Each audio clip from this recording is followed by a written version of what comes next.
여름에 수박을 사면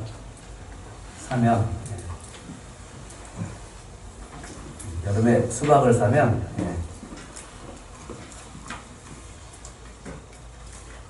잘 못 사겠어요. 어떤 게 잘 익었는지 어떤 게 안 익었는지 아무리 사모가 꼭지를 어떻게 해라 뭐 색깔이 어떻다 해도 가져와서 보면 이렇게 되더라고요. 좀 어렵죠? 왜 이런 실수가 있을까요? 그렇죠. 속을 볼 수가 없어서 잘라진 거를 사면 될 텐데 이런 것은 또 잘라서 파는 것이 별로 없으니까 요즘은 반 잘라서 팔기도 하는데 이 수박을 사는 것이 쉽지 않습니다. 왜 그렇다고요? 속을 알 수가 없으니까. 아무리 두들겨 보고 뭐 모양을 봐도 이게 성공할 확률이 그렇게 많지는 않더라고요. 그래서 저는 자신이 없어서 좀 골라주세요 그런다고. 골라주면 파시는 분이 이거는 틀림없다고 그러면 또 가져오면 또 이렇게 되는 경우도 있습니다. 그러면 어떻게 해야 되나요? 반품이 되나요? 또 어떻게 반품을 할 수가 없잖아요. 참 이럴 땐 난감해질 때가 많습니다. 이런 그림이 있습니다. 하트 모양을 팝니다. 행복을 팝니다.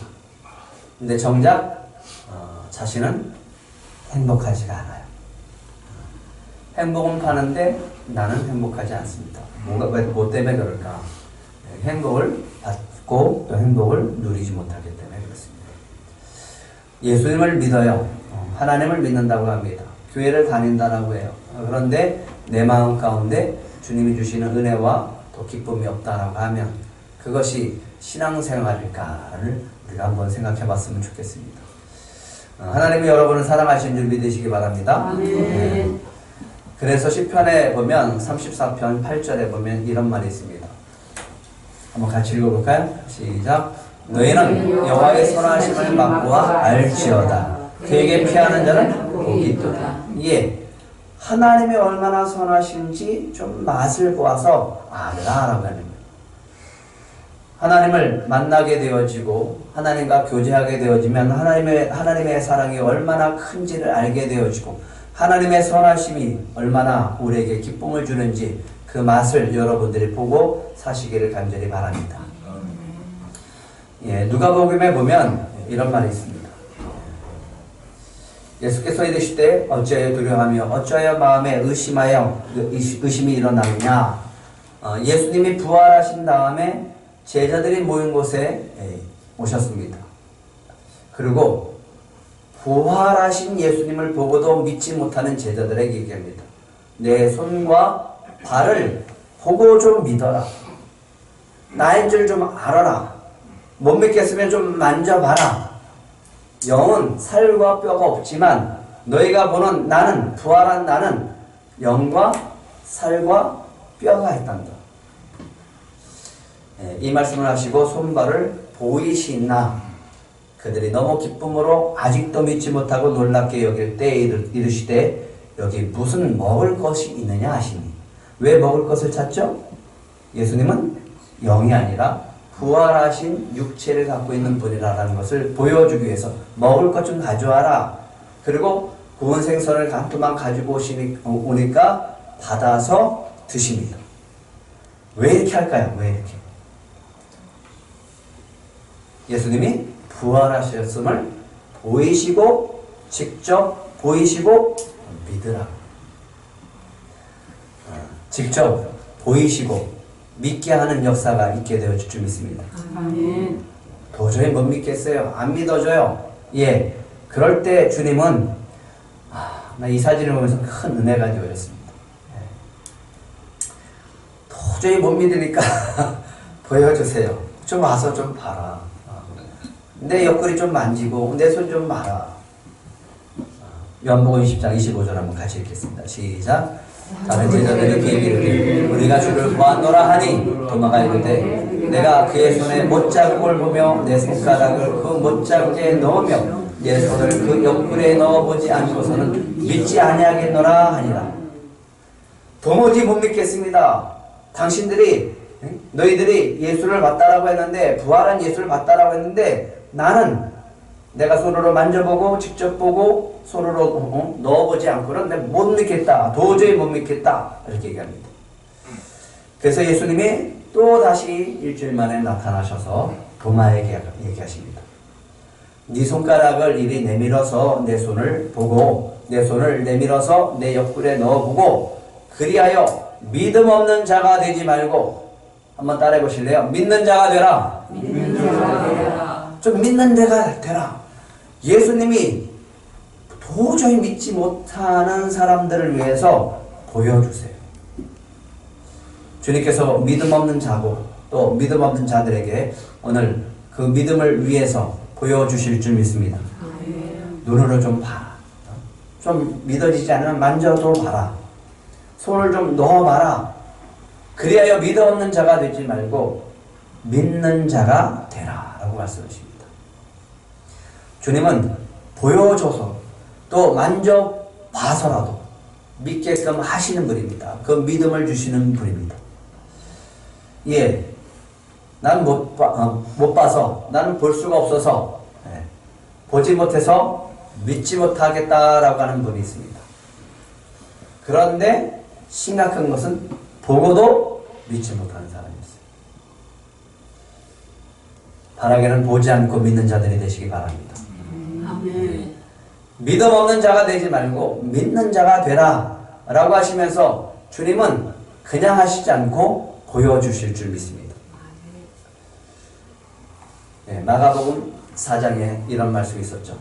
하나님 나라의 비밀을 너에게 주었으나 외인에게는 모든 것을 비유로 하나니 이는 그들로 보기는 보아도 알지 못하며 듣기는 들어도 깨닫지 못하게 하여 돌이켜 죄사함을 얻지 못하게 하려 함이라. 그러면 예수님이 정말로 이 모든 것을 통해서 믿지 못하게 하고 보지 못하게 하기 위해서 그렇게 한다는 뜻입니까? 어떻게 하라는 거예요? 보여줬으니까 믿으라고 하는 거죠. 듣게 했으니까 믿으라고 하는 거죠. 깨닫게 했으니까 믿으라고 하는 거죠.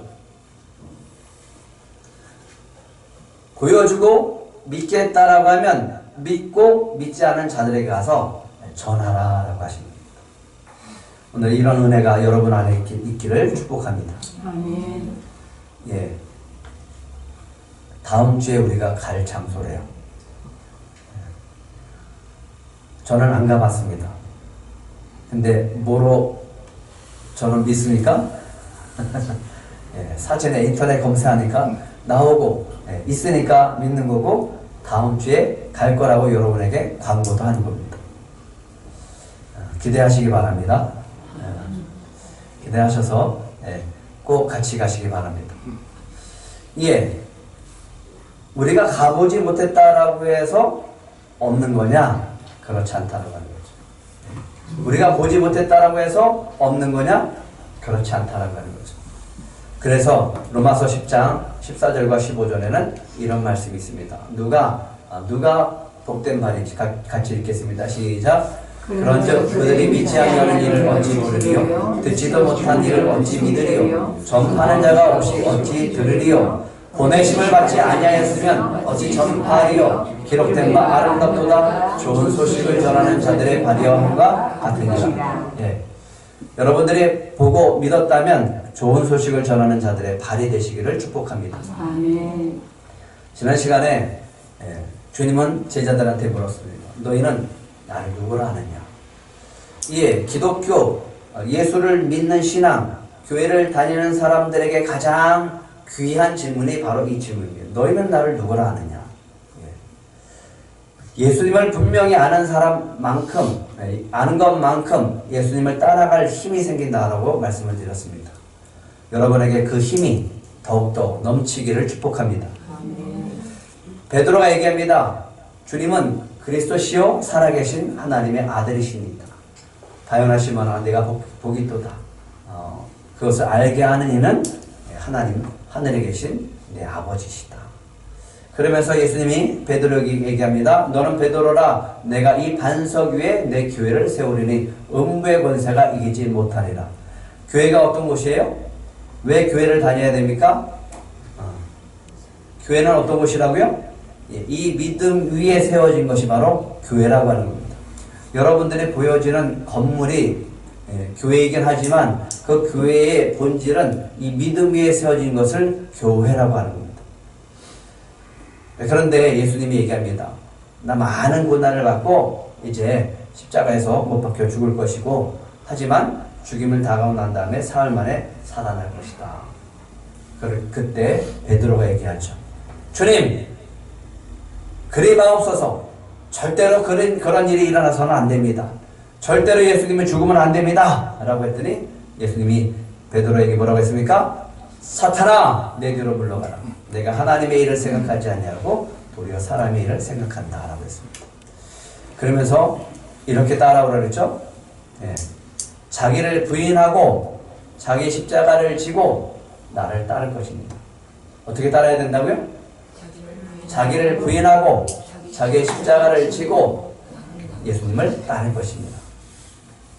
그러면 여러분들이 예수를 믿고 교회를 열심히 다니고 신앙생활을 열심히 하면 어떤 결과를 얻게 되어집니까? 항상 행복하고 하나님이 주신 축복으로 넘치고 그렇습니까? 모든 것이 잘 되고 그렇습니까?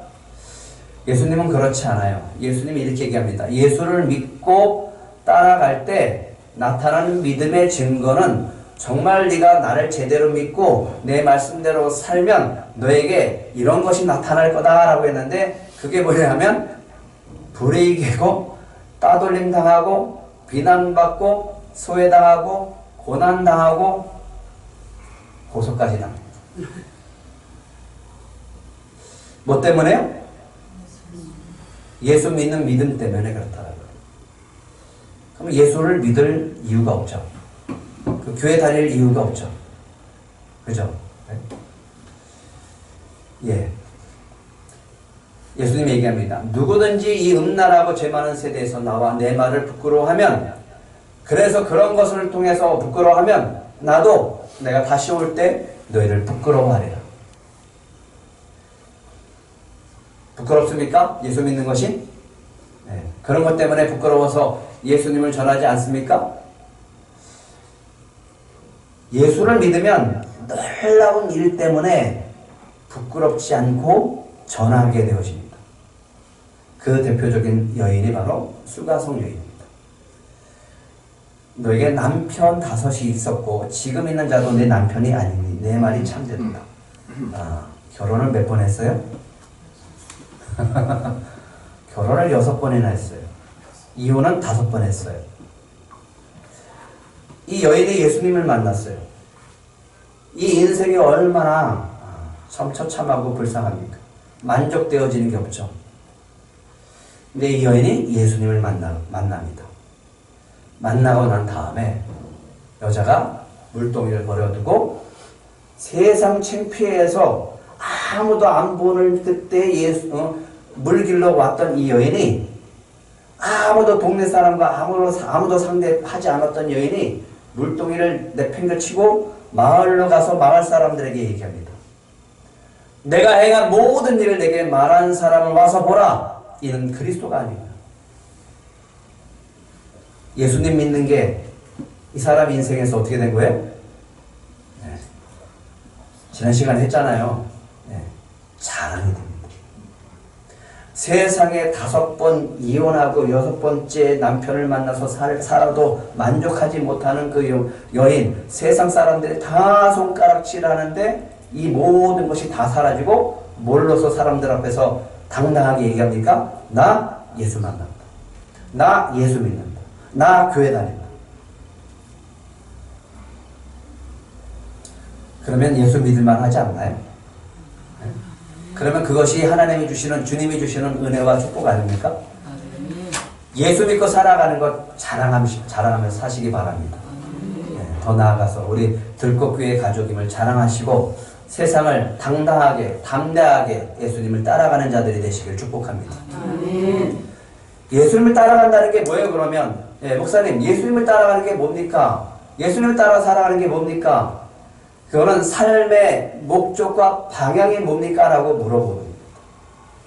근데 우리는 예수를 믿어도 교회를 다녀도 어디로 가야 될지를 몰라요. 어느 길로 가는지 몰라요. 그냥 좋은 일만 생기길 원해요. 좋은 일만 생기길 원하고 잘 되기만 바란다라고 하는 거예요. 주님은 그러기 위해서 나를 믿고 따라오라고 하지 않았습니다. 내 삶의 목적과 방향이 뭔지를 알아야 되는 거죠. 너 왜 교회를 다녀? 왜 들고 교회 다녀? 라고 하면 뭐 대답할 게 있어야죠. 교회가 뭐지? 교회가 뭔데 내가 교회를 다니지? 그럼 교회 생활이라는 게 뭐야? 신앙 생활이라는 게 뭐야? 라고 하는 것을 우리가 당당하게 이야기할 수 있어야죠. 오늘 이 시간을 통해서 이제 여러분들은 이 대답을 당당하게 하시고 알려주시기 바랍니다. 에베소서 4장 13절부터 15절의 말씀을 꼭 기억하시고 여러분은 성경에 표시하고 항상 기억하시고 이 말씀을 가지고 대답하시는 우리 들꽃가족들이 되시기 바랍니다. 크게 한번 같이 읽겠습니다. 시작. 우리가 다 하나님의 아들을 믿는 것과 아는 일에 하나가 되어 온전한 사람을 이루어 그리스도의 장성한 권력이 충만한 데까지 이르니 이는 우리가 이제부터 어린아이가 되지 아니하여 사람의 속임수와 간사한 유혹에 빠져 온갖 교훈의 풍조에 밀려 요동하지 않게 하려 합니다. 오직 사랑 안에서 참된 것을 하여 범사의 그에게까지 자랄지는 그는 머리니 곧 그리스도입니다.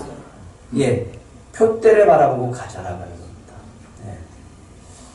교회를 왜 다닙니까? 교회 생활이 뭡니까? 라고 하면 묻는다면 이렇게 대답하셔야 됩니다. 예, 예수를 믿는 것과 예수를 아는 일에 모든 성도가 하나 되기 위해서, 그래서 온전한 성도가 되기 위해서 교회에 다닙니다. 이렇게 얘기할 수 있어야 됩니다. 앞으로 얘기하실 수 있겠습니까? 예. 교회 왜 다녀요? 교회가 뭐 하는 곳이에요? 예. 예수님을 믿는 것과 아는 일에 온 성도가 하나가 돼서 예수님을 닮아가는 곳입니다. 그러기 위해서는 뭘 어떻게 해야 됩니까? 예. 내가 죽어야죠, 뭐. 선교해야죠. 예. 상대방을 사랑해야죠. 그러려면 어떻게 돼요? 어른이 되어야죠. 어린아이처럼 늘 달라고 그러고 나만 맞춰달라고 하면 안 되죠. 그래서 맞춰줄 줄 알아요. 믿음이 성장한 사람은 어떤 어려움이 와도 별로 흔들리지 않습니다. 교회에 어떤 어려움, 가정에 어떤 어려움, 세상에 어떤 어려움이 와도 별로 흔들리지 않아요. 어떤 유혹이 와도 흔들리지 않습니다. 이단이 미혹해도 넘어가지 않습니다. 그리고 어떻게 하는 사람인지 15절 한번 다시 읽겠습니다. 15절 시작. 오직 사랑 안에서 참된 것을 하여 범사의 그에게까지 자랄지라. 그는 머리는 곧 그리스도입니다. 이의 삶의 목표, 신앙의 목적이 오직 예수님이고 예수님을 닮아가고 예수님을 쫓아가는 거라. 그게 신앙생활이고 그게 교회생활이라고. 이제 이야기하실 수 있겠습니까? 아멘 소리가 좀 현찮네. 표대를 바라보고 가자. 그래서 이렇게 하는 겁니다. 표대는 예수님이고 우리가 끝까지 달려가는 그 끝에는 천국이 있습니다.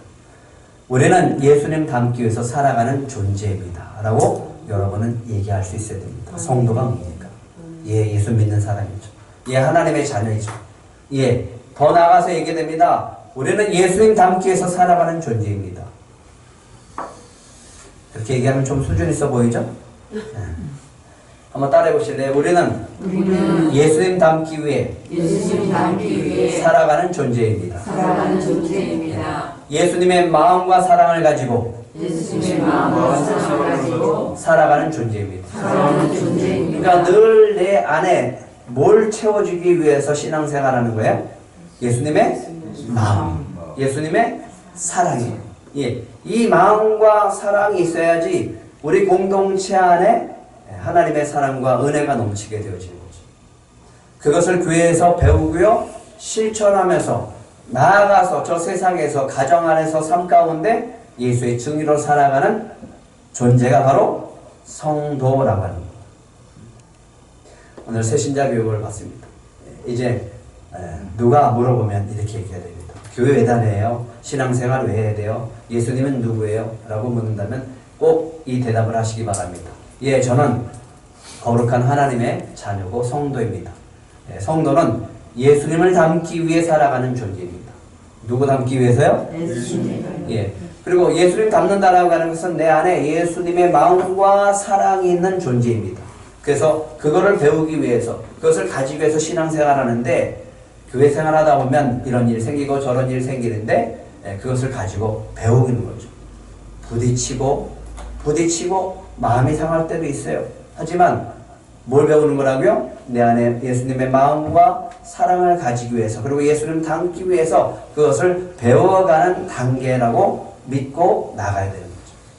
그리고 그것을 가지고 사랑과 또 그런 마음을 가졌다면 교회뿐만 아니라 나아가서 내 가정과 내 세상에서 그렇게 마음과 그 사랑을 전하는 사람이 하나님의 자녀입니다. 그 자녀는 바로 빛과 소금의 역할을 감당하는 자임을 믿으시기 바랍니다. 예수님이 마가복음 9장 1절에 보면 이렇게 얘기합니다. 9장 1절 같이 읽겠습니다. 시작. 또 그들에게 이르시되 내가 진실로 너희에게 이르노니 여기 서 있는 사람 중에는 죽기 전에 하나님 나라가 본능으로 임하는 것을 볼 자들도 있느니라 하십니다. 죽기 전에 제자들 가운데 죽기 전에 하나님 나라가 권능으로 임하는 것을 볼 자가 있대요. 혹시 나인가? 나는 죽어서 못 보면 어떻게 하지? 그럴 수도 있는 거죠. 근데 놀라운 것이 있습니다. 2절도 같이 읽겠습니다. 2절 시작. 엿새 후에 예수께서 베드로와 야고보와 요한을 내리시고 따로 높은 산에 올라가셨더니 그들 앞에서 변형되서. 예수님이 엿새 후에 베드로에게 이 사탄아 너희들은 물러가라 라고 하셨잖아요. 근데 예수님이 어떻게 하셔요? 베드로를 가장 먼저 언급됩니다. 베드로, 야고보, 요한을 따로 데리고 산으로 올라갔어요. 산으로 올라갔더니 예수님이 밝은 눈부신 그 빛으로 변하시고 하얀 옷을 입으셨어요. 옷이 광채가 나며 세상에서 빨래하는 자가 그렇게 희귀할 수 없을 만큼 매우 휘어졌더라. 어떤 세제로 빨았는지 잘 모르겠는데 너무너무 희어서 흰 것뿐만 아니라 빛이 비친다라고 합니다. 이런 예수님을 만나시기를 간절히 바랍니다. 그런데 그것뿐만 아니라 거기에 엘리야도 있고 모세도 함께 있는 거예요. 그러면서 서로 이야기하시는 거예요. 세 분이. 이 광경을 보면서 베드로가 마치 천상에서 이 모습을 보는 것처럼 너무너무 감격스럽고 너무너무 영광스럽고 너무너무 기쁘고 행복해서 얘기합니다. 라비여, 우리가 여기 있는 것이 좋사오니 우리가 초막셋을 짓되 하나는 주를 위하여, 하나는 모세를 위하여, 하나는 엘리야를 위하여 하사이다. 너무너무 좋습니다. 우리가 여기 살았으면 좋겠습니다 라고 얘기하죠. 그런데 6절에 보면 기가 막힙니다. 그들이 몹시 무서워함으로 그가 무슨 말을 할지 알지 못합니다. 너무너무 영광스러운데 왜 무서울까요? 그러면 이 모습 가운데 예수님은 뭘 보여주신 걸까요? 왜 이렇게 신비한 모습을 보여줄까요? 라비여, 우리가 여기 있는 것이 좋사오니 여기서 살았으면 좋겠습니다 라고 했는데 엘리야와 모세와 예수님이 얘기하는 게 도대체 뭘까요? 무슨 얘기를 하셨을까요? 누가복음 9장 31절에 이렇게 얘기합니다. 예수님의 영광 중에 모세와 엘리야 가운데 이야기하는 주제는 이겁니다. 예수께서 예루살렘에서 별세할 것을 말씀하셨습니다. 뭔 얘기했다고요? 예수님 죽음에 대해서 얘기합니다. 하나님, 왜 예수님의 죽음을 왜 이렇게 영광 가운데 이야기하실까? 베드로 앞에 모세와 엘리야와 함께 예수님이 함께 하시는 그 영광의 모습 속에서 너무너무 보기 좋고 너무 여기서 살고 싶은 마음 가운데 들 수 있도록 하신 다음에 그것을 알게 하실까라고 하는 거죠. 뭘까요? 8장 31절에 지난 시간에 이것 때문에 베드로가 사단이라는 소리 들었잖아요. 인자가 많은 고난을 받고 장로들과 제사장들과 서기관들에게 버림받아 죽임을 당하고 사흘 만에 살아나야 할 것을 비로소 그들에게 가르치시되. 이게 뭐냐 하면 바로 예수님이 가시는 길이고 예수님이 하나님으로부터 영광받는 길이다라고 해요. 그래서 오늘 그 길을 가시는 거예요. 예수님의 표대는 바로 십자가예요. 표대를 향해서 가는데요. 고난받겠대요. 많은 고난을 받으셔야 된대요. 그리고 죽으십니다. 그리고 부활하십니다. 예수님이 얘기하는 거예요. 그게 하나님께 영광을 올려드리는 거고 예수님의 영광이라고. 이해가 가지 않죠? 우리는 그냥 세상에서 잘 되어주고 형통하고 복받고 그러면 다 하나님의 영광이라고 하는데 예수님은 그렇게 얘기하지 않는 거예요. 고난을 받고 죽임을 당하고 부활하는 것, 이것이 하나님의 영광이고 예수님의 영광이라고 가르쳐주는 거예요. 그리고 그것을 위해서 지금 가신다라고 하는 이해가 가지 않죠. 그러면 우리의 목표가 어떻게 되는가라고 하는 거죠. 우리는 우리의 삶의 목적이 뭐라 그랬죠? 누구를 닮아가는 거? 예수님을 닮아가는 거. 예수님을 닮아가는 사람들의 마지막은 이렇게 되어 있습니다. 고린도서 3장 15절에 얘기합니다. 오늘까지 모세의 글을 읽을 때 수건이 그 마음을 덮었도다. 그러나 언제든지 주께로 돌아가면 그 수건이 벗겨집니다. 출애굽기에 나오는 말씀이죠. 근데 이렇게 얘기합니다. 주는 영이시니 주의 영이 계신 곳에는 자유가 있느니라. 우리 18절 같이 읽겠습니다. 시작. 우리가 다 수건을 벗은 얼굴로 거울을 보는 것 같이 주의 영광을 보매 그와 같은 형상으로 변화하여 영광에서 영광에 이르니 곧 주의 영으로 말미암는. 결국은 예수님의 형상을 닮아가고 맨 마지막에는 예수님처럼 되어지는 것, 이것이 우리 영광이라고 하는 겁니다. 그런데 우리의 삶의 목적은 지금까지 그것이 목적이 아니었어요. 그냥 이 땅 가운데서 잘 사는 게 목적이었어요. 주님이 우리를 택하시고 이끌어 가시는 그 목표와 그 표대를 우리 다시 한번 보시고 다 함께 그 길을 가시기를 간절히 바랍니다. 아멘. 예.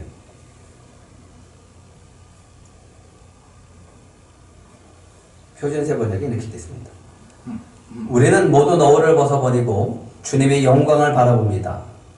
이렇게 해서 우리는 주님과 같은 모습으로 변하여 점점 더 큰 영광에 이르게 됩니다. 이것은 영이신 주께서 하시는 일입니다.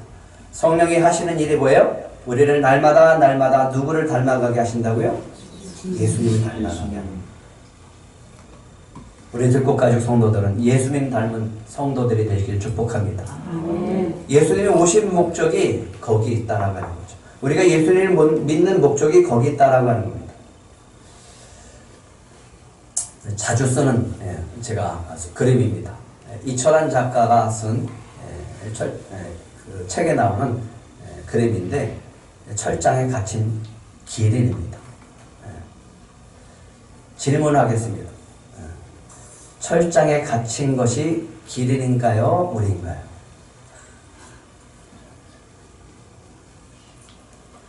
맨 처음에 봤을 때는 당연히 기린이 우리에 갇혀 있다고 봤습니다.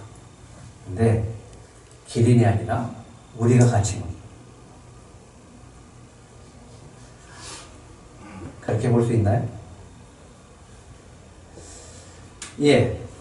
베드로는 또 우리는요 어디에 갇혀 있냐면 고난이라고 하는 것, 죽음이라고 하는 것에 갇혀버렸습니다. 그러니까 이것에 갇히니까 뭘 못 보냐면 고난 뒤에 오는 영광을 못 보는 거예요. 죽음 뒤에 부활의 영광을 못 보는 거예요. 오늘 베드로가 아무리 보여줘도 아무리 그 큰 영광을 보여줘도 부활이 뭔지 모릅니다. 예수님은 부활의 영광이 뭔지를 알려주기 위해서 보여주신 겁니다. 우리가 기도했습니다. 베트남을 위해서 기도했어요. 선교지를 위해서, 선교사님을 위해서 기도했습니다. 두끼가 그 자비랑 선교를 하시면서 베트남에서 이것을 개설하셔서 창업하셔서 잘 운영하죠. 그래서 기도했어요. 근데 기도할 때 하고 여기에 이렇게 갔을 때하고 뭐가 다를까요?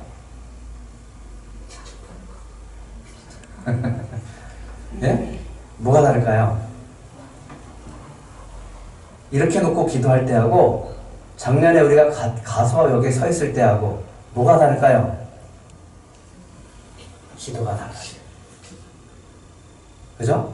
기도가 달라진다고요. 왜? 봤으니까, 먹어봤으니까, 그리고 이것을 기도해야 되니까. 그리고 지금도 기도하고 있습니다. 뭐가 중요하나요? 네. 보는 거예요. 보여주시는 것을 보는 거예요. 그게 뭔지 아는 거예요. 예수님은 우리를 위해서 수없이 보여주세요. 예수님은 우리를 위해서 수없이 두드려주세요. 그리고 보시라고, 알라고, 깨달으라고, 믿으라고. 주는 그리스도시요 살아계신 하나님의 아들이십니다라고 고백했어요. 그런데 오늘 베드로에게 하늘에서 직접 음성을 들려줘요. 구름 속에 갑자기 구름이 덮이더니 구름 속에서 하나님의 음성이 들립니다. 이는 내 사랑하는 아들이니 너희는 그의 말을 들으라. 예수님이 누구라고요? 하나님이 직접 말씀하세요. 이는 사랑하는 내 아들이다.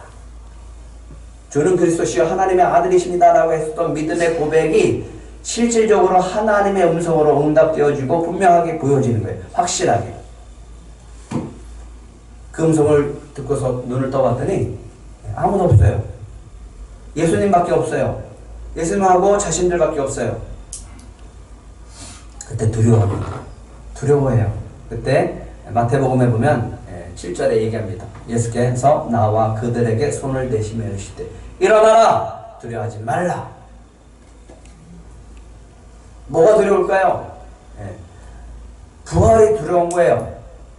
부활이 두려운 게 아니라 죽음이 두려운 거예요. 죽음이 두려운 게 아니라 고난받는 게 두려운 거예요. 예수님이 붙잡혀서 죽음 당하시는 게 두려운 거예요. 그런데 예수님은 미래 보여줍니다. 그게 나의 영광이란다. 죽기 전에 하나님 나라를 권능으로 임할 것을 볼 자들이 있다고 했잖아요. 그 주인공이 누구예요? 지금 베드로와 야고보와 요한이에요. 그들에게 하나님 나라가 지금 임하는 것을 눈으로 보게 하신 거예요. 이 영광을 보여준 거예요. 부활의 영광을 보여줬다고요. 그러니까 두려워하지 말고 앞으로 닥칠 고난에 대해서 너희들은 두려워하지 말라고 하는 거예요. 그게 내가 가는 길이고 그것이 나의 영광이란다. 너희는 나를 누구로 하느냐? 여러분은 이제 당당하게 말씀하실 수 있어야 됩니다. 이는 내 사랑하는 아들이니 너희는 그의 말을 들으라. 이 고백 위에 여러분들이 신앙생활 하시길 간절히 바랍니다. 근데 문제는 몰라요. 이게 도대체 뭔지를 모르는 거야. 봐도 모르는 거야. 보여줘도 모르는 거야. 내려올 때 예수님이 얘기합니다. 인자가 죽은 자 가운데서 살아날 때까지는 본 것을 아무에게도 이르지 말아라. 부활을 얘기하잖아요. 부활의 영광에서 보여줬고 얘기하고 있잖아요. 근데 10절 한번 같이 읽겠습니다. 10절 시작. 그들이 이 말씀을 마음에 두며 서로 문의하되 죽은 자 가운데서 살아나는 것이 무엇일까? 여전히 제자들은 몰라요. 몰라요. 그리고 내려와요.